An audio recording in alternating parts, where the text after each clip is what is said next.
Hello everyone, Richard here at Calvin Wazoo, where I see quite clearly that many of you have not even tried to call your friends in the vegetable kingdom.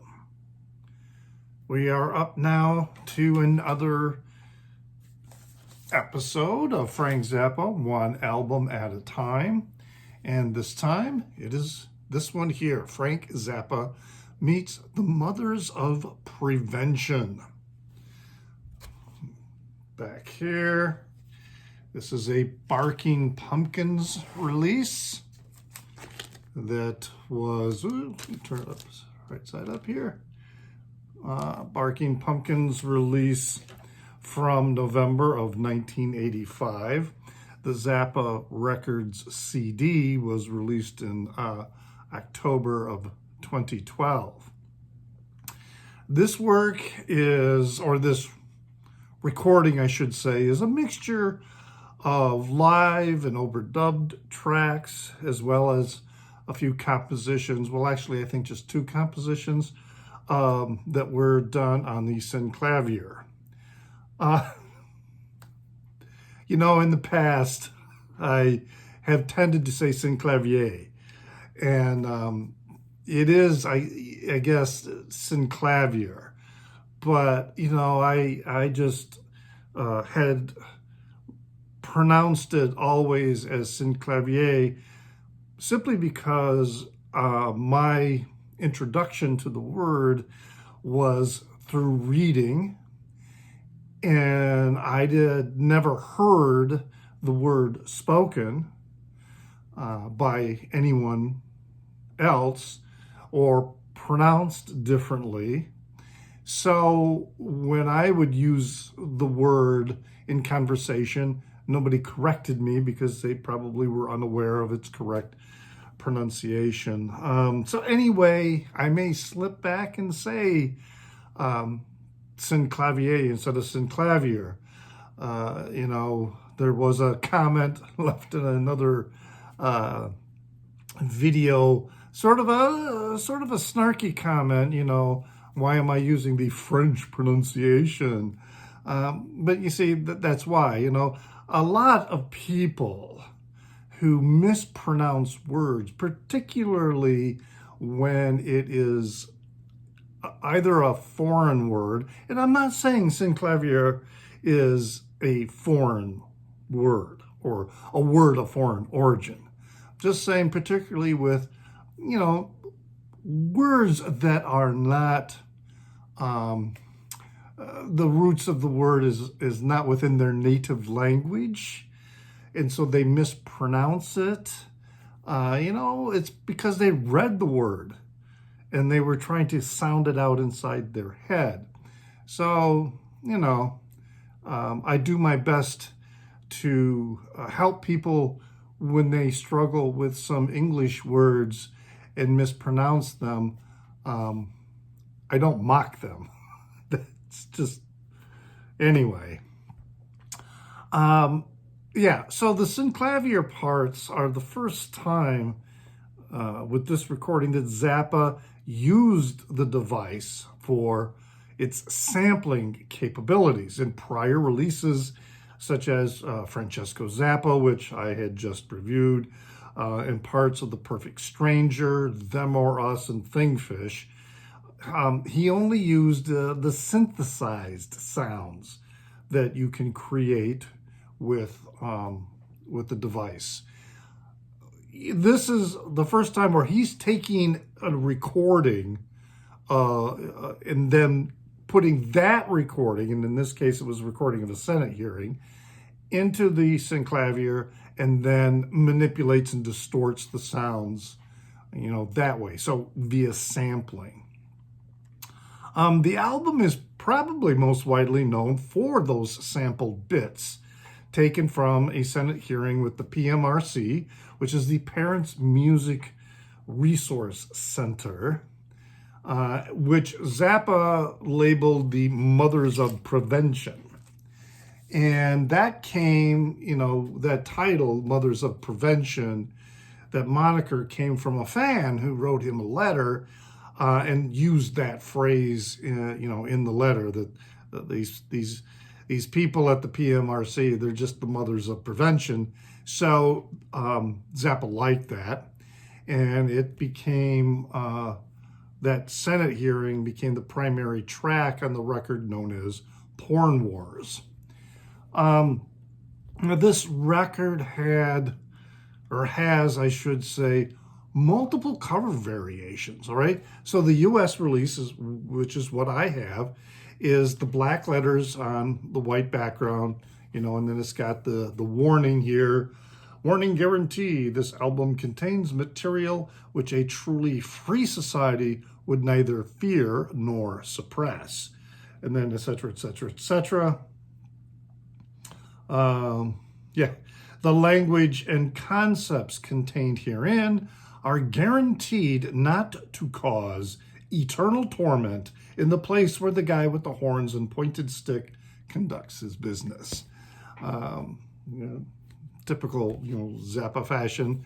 Anyway, the European release of the record has white letters on a black background.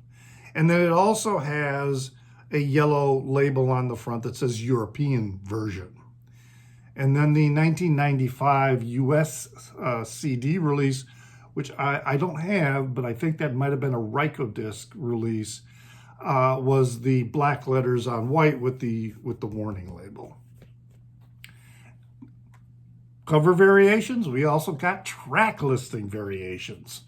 Okay, so there's 7 tracks on the US release, which is what I have. The US release, I do not have any other variants.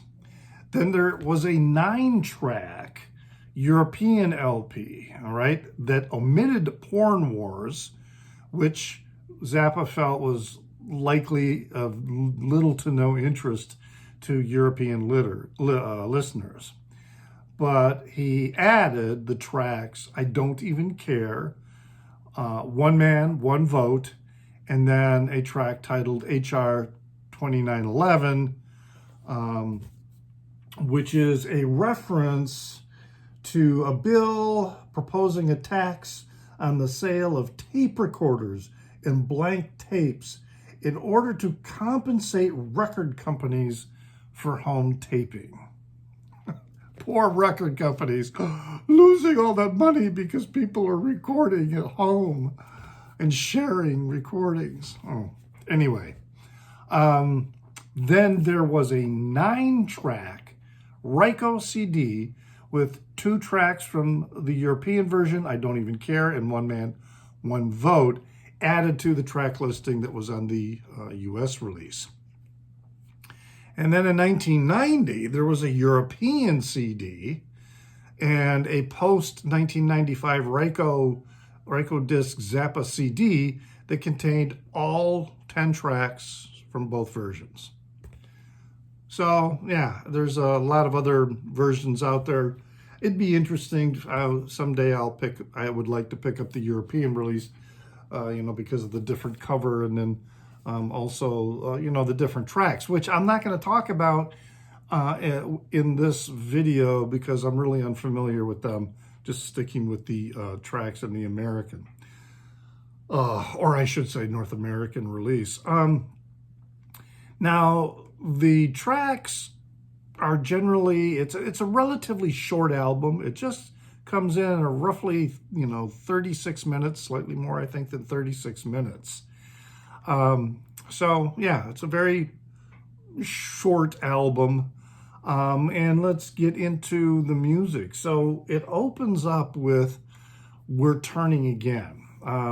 The basic tracks from We're Turning Again came from the early show in Santa Monica, California, December 11th, 1981. And then there were some additional vocals and instrument overdubs that were added later.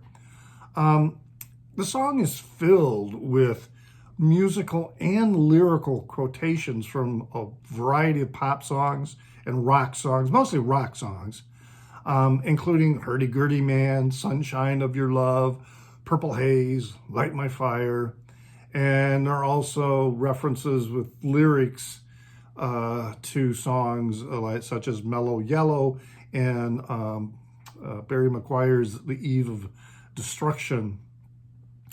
Zappa described the song as, well, the quote is, "It's a tribute to anybody who did anything in rock and roll that set the standards for what people are doing now."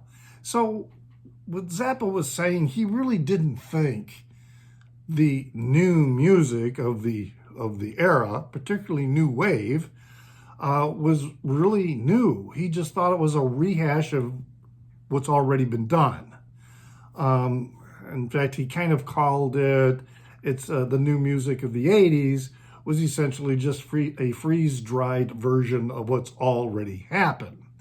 So, I mean, there's a lot of really good and innovative music that was released during the 80s. Zappa isn't necessarily talking about that music. He's talking about a lot of the corporatized music that was largely not even really generated by the artists themselves, but by the record companies. And a lot of his recordings from the 80s, reflect that attitude towards, the corporatization of the music that was being created and released to consumers. If you think about like the live recording Tinseltown Rebellion, etc., that definitely comes through.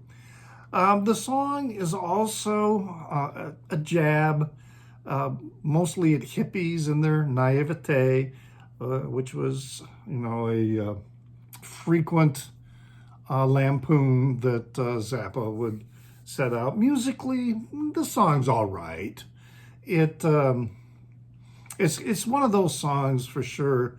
In Zappa's catalog, he has a tendency where he'll create a guitar solo and then he'll write a song around that solo.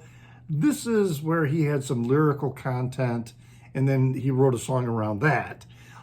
So yeah, the music's all right. It's kind of, really trippy and fast, very syncopated, got a lot of rhythmic structure to it with vibraphone, etc. So yeah, but it's really just, to me, kind of all right. I would say it's the weakest song on the album. Now, track 2 is called Alien Orifice, and this is a really, really interesting instrumental track. Now, the basic tracks, again, come from a live show from the 1981 tour, but then the overdubs were added in January of 1982. And this particular song during shows during that 81 tour was usually, but not always, preceded by We're Turning Again.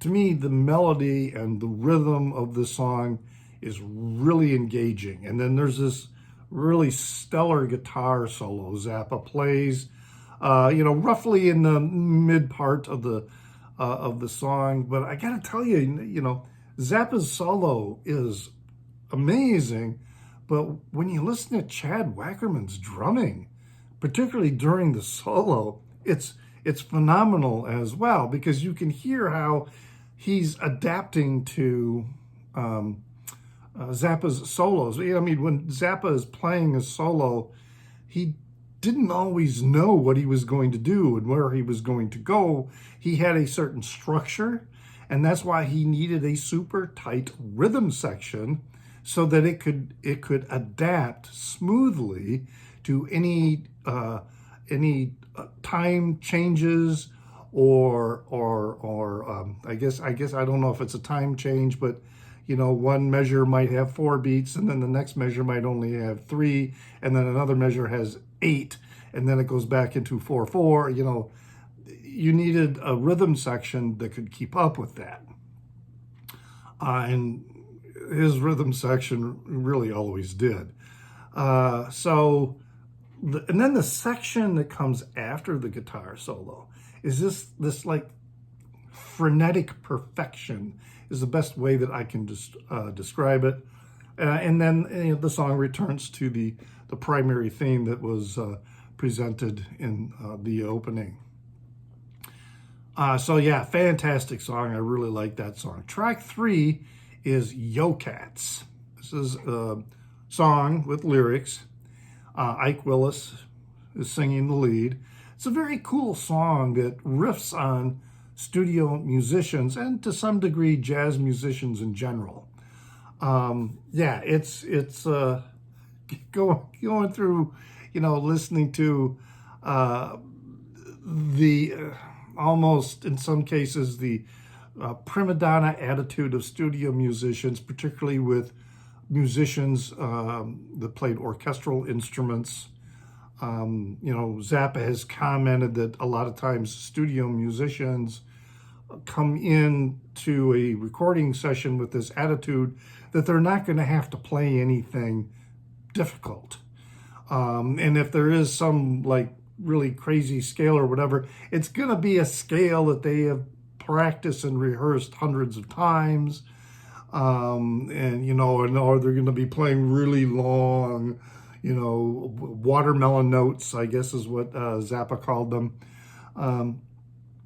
But when you present them with something a little more challenging, Zappa would often say, yeah, it'll make them squirm a little bit. But they get it done. He's not saying that a lot of the studio musicians, and particularly the ones who play with orchestras, he's not saying they're incompetent or anything like that. He's just simply saying that they do come in with an attitude that they're not going to be challenged. And he challenges them, and they come through for him for the most part. So, he's not saying they're unskilled. Then comes the song, What's New in Baltimore. This was a series of live recordings that were all spliced together. The primary show was from Owings Mills, Maryland, which is right outside of Baltimore, from November 1st of 1981. There was also portions taken from a Champaign, Illinois show from November 21st, and then from a late show, December 10th in Berkeley, California. And this song always has a solo in it, and the solo that's in this particular recording is just another delicious bit of beauty, just really fantastic. The song begins with a lot of syncopation and time changes, but then the guitar solo comes in and brings this smoothness and atmospheric and almost I would like say elevated or high altitude feel to the entire piece. Just kind of smooths all that syncopation and irregularity that you hear at the beginning. So a really, really good song. Only drawback, in my opinion, though, is that it fades out at the end. To me, I don't know. There could have been it was taken from a live recording, which undoubtedly means at the end of the solo, then they just went right into another song. So it might have been difficult to create an ending for it, and that's why they faded it. But I've never really been a fan of songs that fade. We go to side 2, and then we get Little Beige Sambo. This is a synclavier piece. And I like his compositions on the synclavier. I really enjoy them. A lot of people don't. A lot of, pretty hardcore Zappa fans don't like the compositions done with the synclavier. I like this one. It's playful and it's bright. It's got this quick, chirpy beat to it. I have read that it's an almost direct homage to the composer Conlon Nancaro. Is that his name? Nancaro.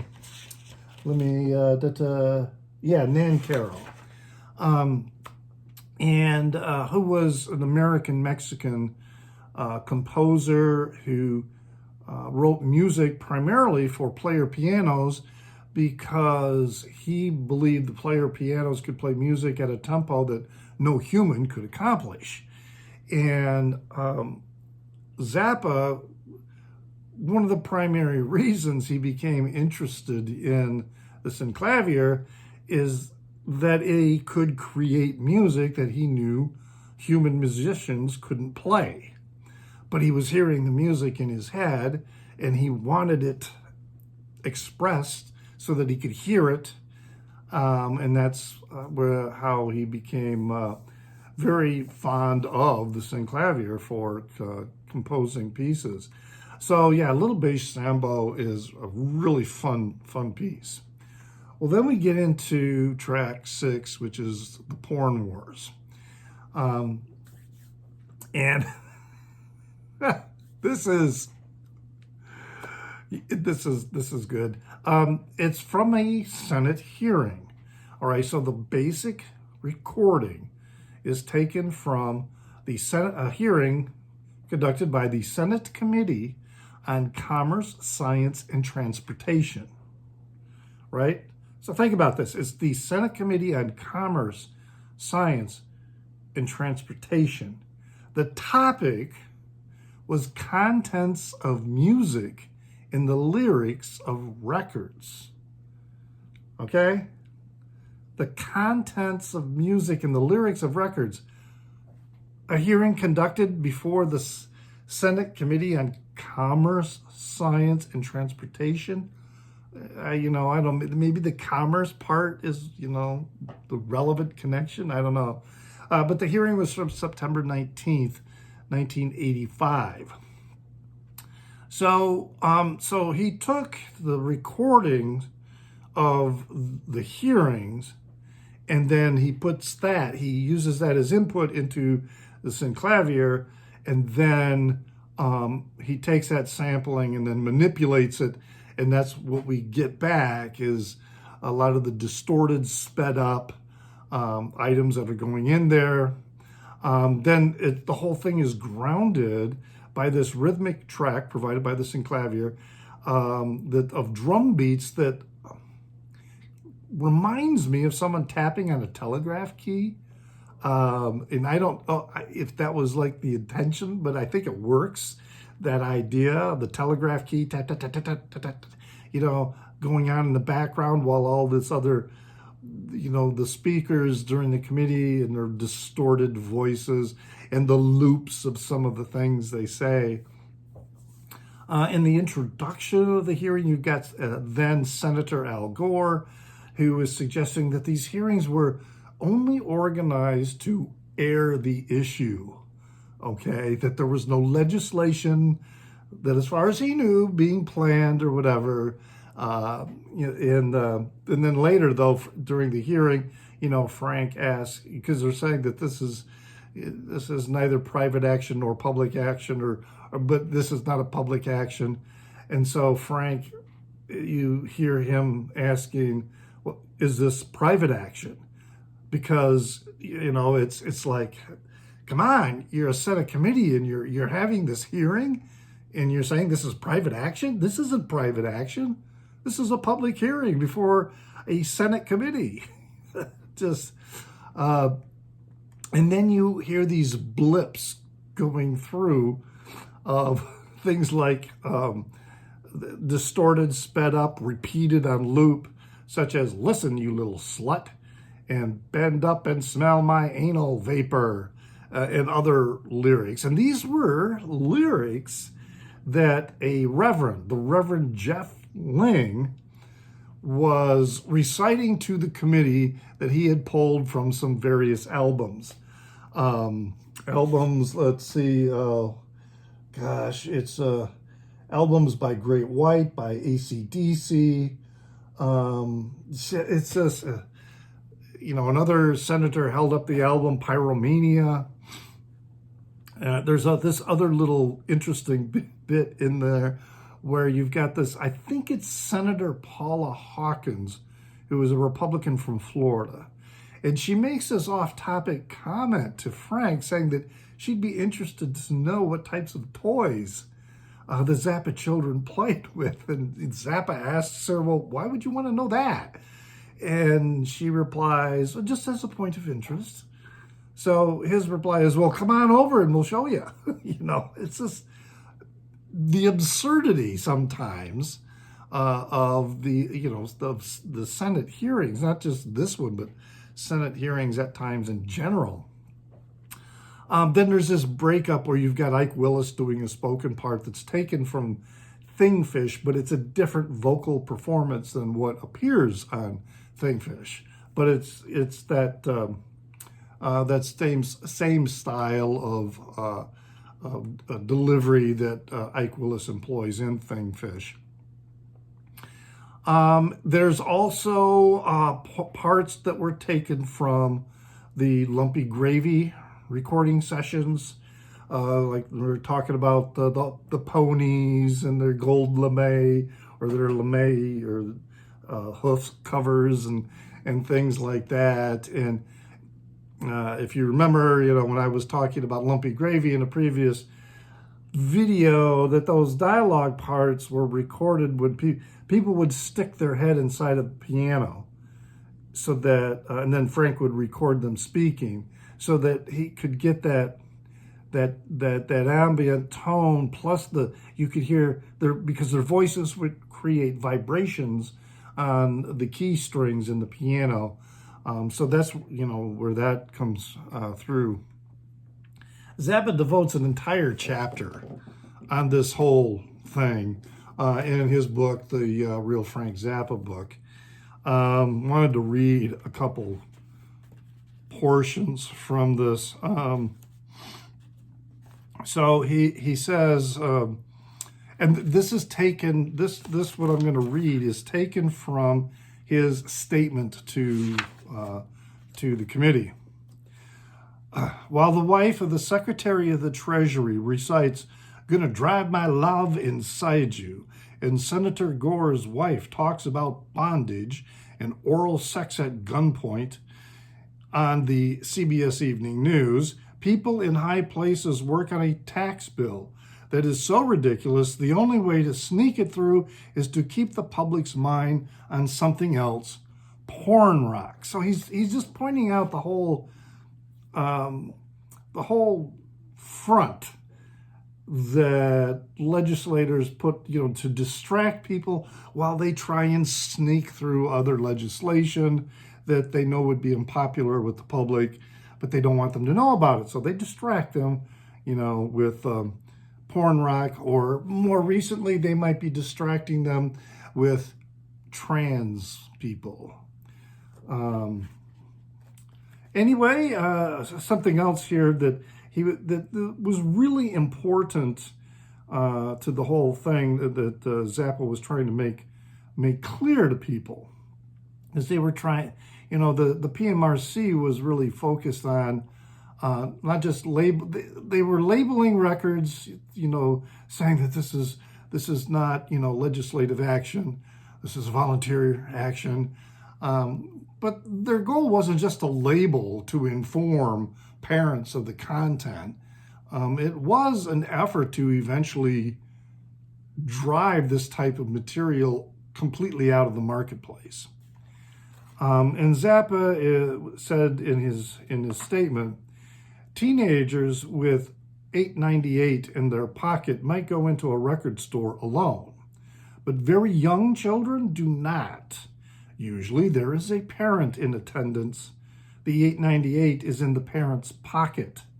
The parent can always suggest that the $8.98 be spent on a book.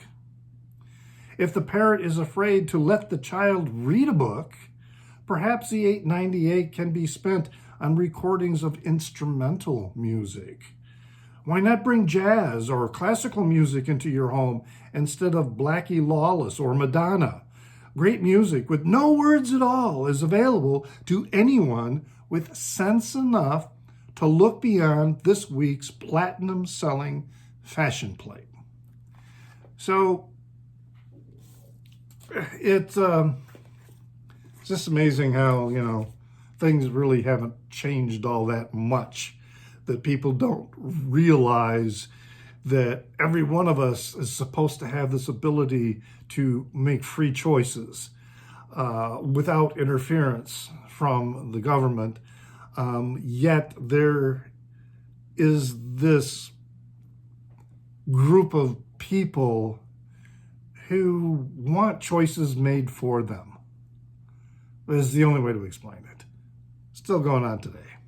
So yeah, Porn Wars is really, to me, a pretty, very, very, very cool presentation, of the issue. Very cool recording, very innovative use of the synclavier in terms of creating manipulated samples of original source material.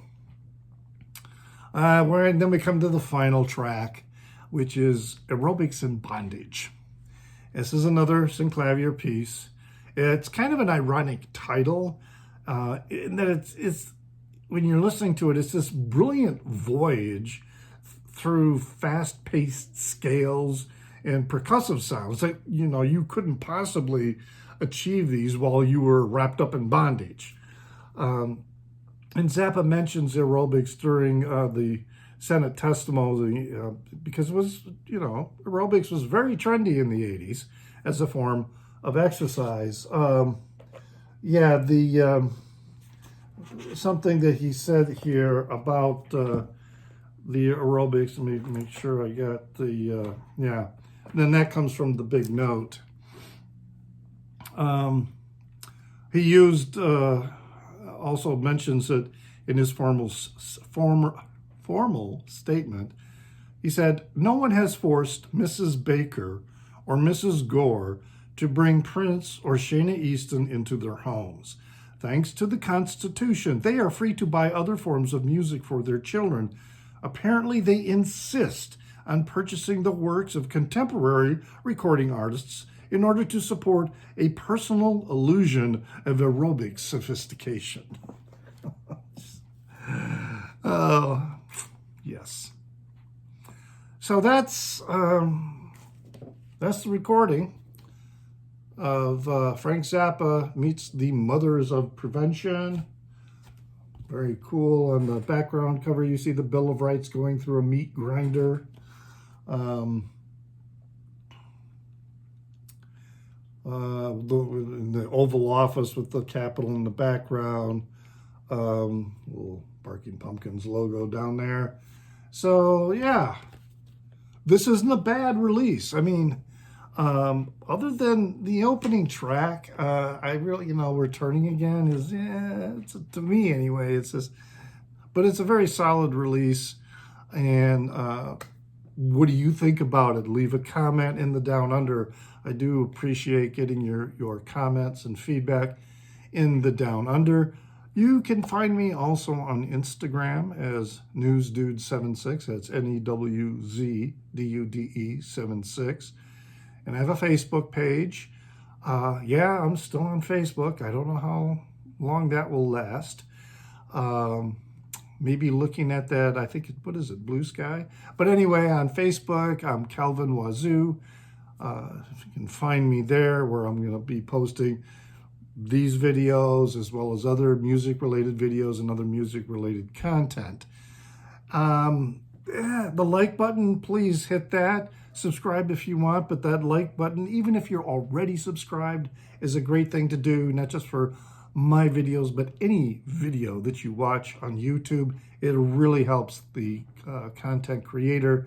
And remember to pray for the people inside your head, for they won't be there when you're dead.